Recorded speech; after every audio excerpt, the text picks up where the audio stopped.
Hello, YouTubers. It's been a while since I've posted. I've been pretty busy with trying to get the farm up and also getting the business up and going. I just got back around noon, 11:30 from another job brush hogging, so figured I'd take some time because there's not a lot of work going on today. It's a beautiful smoky day here in Michigan. We got all those wildfires going that they're finally blowing this way. So not a lot of work being done today, not outside anywho. Just wanted to give you guys a quick little catch up on items here. So you guys know that I got the nice little Kubota right behind me here. And we have a few hours on it. I think last time I said I had 600 hours. Now I'm at 1,100 hours on it. So been pretty busy getting things up and going. I was doing pretty good with the business, which I can't mention on here, I guess. If you go to our main B&C Cozy website, bnccozyacres.com or llc.com, I'll put it down below. But there might be a link for our sister company there. But some of the things I did upgrade for the tractor, and I will show you that here in a little bit because I got tired of using the brush hog and having those little stumps. So I did a little bit of research, a lot of research, and I actually came across Tony's Tractor Adventure Homestead in my cluttered garage where they were running some 3-point BaumaLights.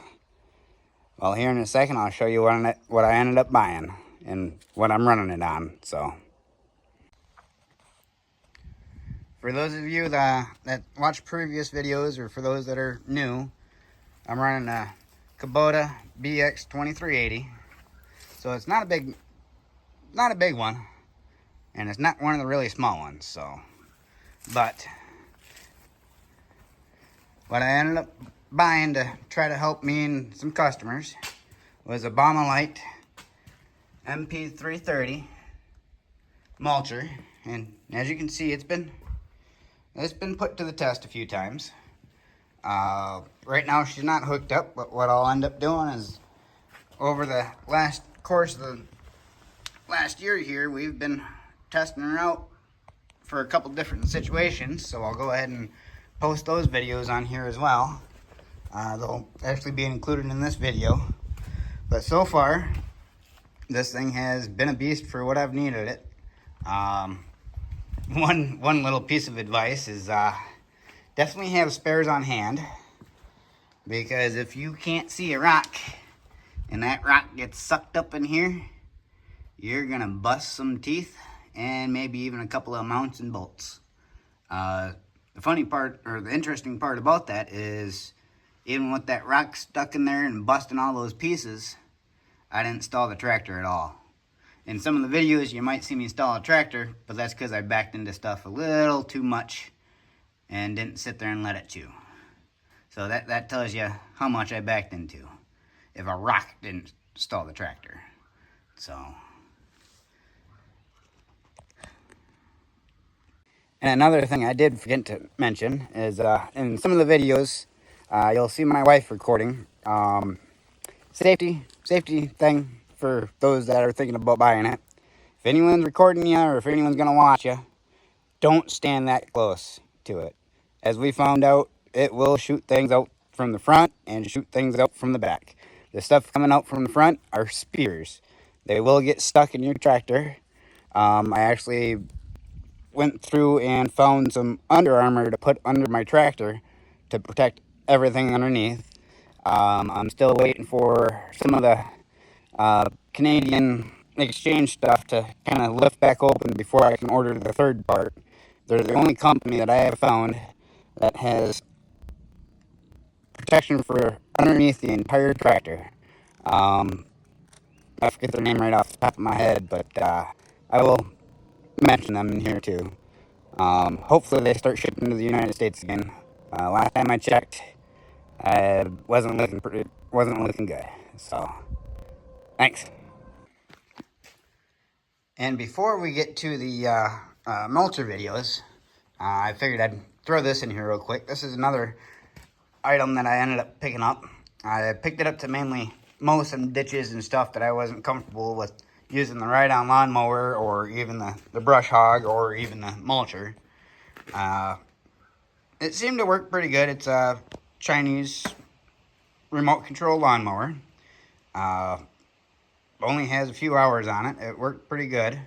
The only problem that I saw with it, and this is why it's sitting here collecting dust right now, is I burned out one of the motors. I think I might have been mowing in high when I should have been mowing in low, going through some of the stuff I did. But it's basically set up like a brush hog on treads. I'll see if I can find the couple of videos my wife took of me using that, and maybe include that in here. That way you guys can see that in action. If anybody out there knows where I can get parts or even motor, something for it, that'd be great. Put them in the comments down below. Thanks. Bye.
cool.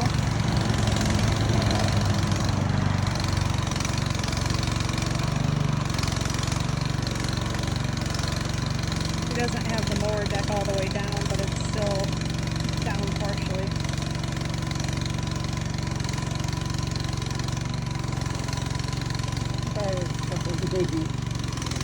Now I could do that.